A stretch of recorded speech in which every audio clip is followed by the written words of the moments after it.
All right, guys, for the next workout, you can see I'm sweating pretty good from it. These things really do work. What we want to go through is how to do them properly. So before you do the workout that I just performed, let's go over the components of it. The first two exercises are going to be a complex series. So first exercise is a series about 3 different exercises. The great thing about that, within a few repetitions, your heart rate's really pumping, you're breathing hard, but you're doing a lot of good strengthening exercises as well.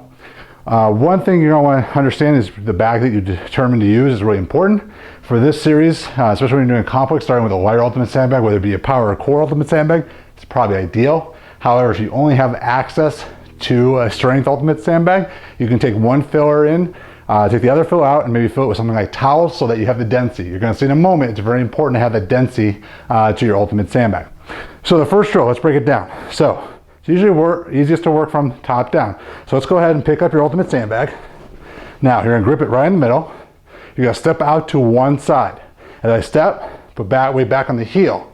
Push through that heel, bring it up to the same side. Now I'm gonna drop lunge with this leg going back all the way down softly to the ground. You don't want thump. Staying here, nice slow arc press to the opposing side. Drive myself up. Now, repeat the same to the other side. Out, power up, that same side. Now, that left leg's gonna drop back slowly. Touch, arc press, back up, drive all the way tall. You're gonna repeat side to side.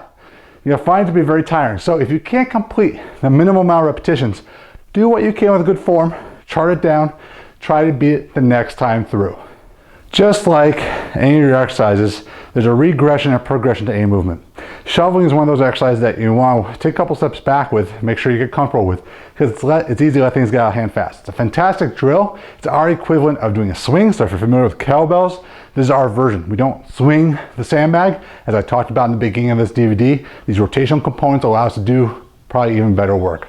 So the first thing I'm going to do is I'm going to deadlift holding on the neutral grip handles. Holding the neutral grip handles is very important. So deadlift that weight up. So now I can work from the top down, again, allowing me to progressively increase range of motion. So I want to pivot to one side, so my left foot pivots to put by my hip. You don't want to rotate all the way around, just to the side of the knee or just outside the knee is fine. Arms stay straight, and I'm going to push off that heel to start a little swinging motion back and forth. You see this is all predicated on my ability to pivot my foot and to rotate my opposing leg. If I don't rotate my hip, I don't want to be flat-footed because then I start loading the spine. Start slow and small if you need to get a gauge of the movement. Don't bend the elbows, not an arm exercise. Keep this simply as an extension of your body to make sure that you're moving back and forth with good form.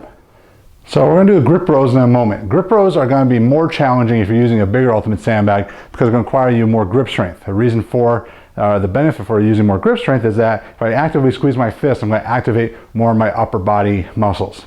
It's still a good exercise if you grab this power or core ultimate sandbag, grabbing the outside handles. I'm going to show you how to do this properly. You want to first set your hands up, rolling the bag into itself.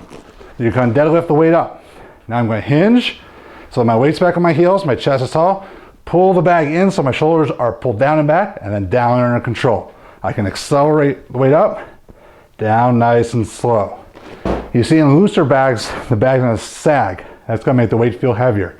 Make sure that you really emphasize that lowering phase. That's where you can get a tremendous amount of benefit from this exercise. A lot of people want to perform a lot of Olympic lifting type of exercises with our ultimate sandbag, things like clean snatches and so forth. Those are all great movements, but they're really new for a lot of people, and doing them correctly is very, very important. So we're going to teach you a prelude to those exercises so you can still get a lot of the benefit that those exercises provide, but work around some of the other issues of technique until you are able to demonstrate better proficiency and get more comfortable with the movement of the ultimate sandbag.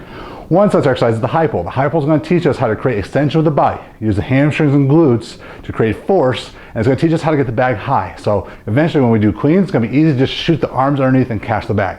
But all I'm going to do right now is just the high pull. So I'm going to grab the neutral grip handles, keep the weight really close to my body, hinge in the hips, explode through my heels, project the bag up. Now, the trick is I don't want to hang out at the top. I want to quickly come back, push my hips back, keeping the bag close to my body the entire time. It is not an upright row, like so. It's a high pull, so it's all being projected by the hips, weightless in my arms. So if you feel, if you're pulling excessively with the arms, you're probably not developing enough force with the glutes and the hamstrings. Make sure too that you grab those neutral grip handles, keeps an open shoulder position to be more comfortable during the movement. So doing bear hug squat hops is a really effective drill. I'm going to show you how to do it and show you how you can monitor it so that you can progress or regress depending upon what you need. So we're going to start by bringing the bag into the bear hug position.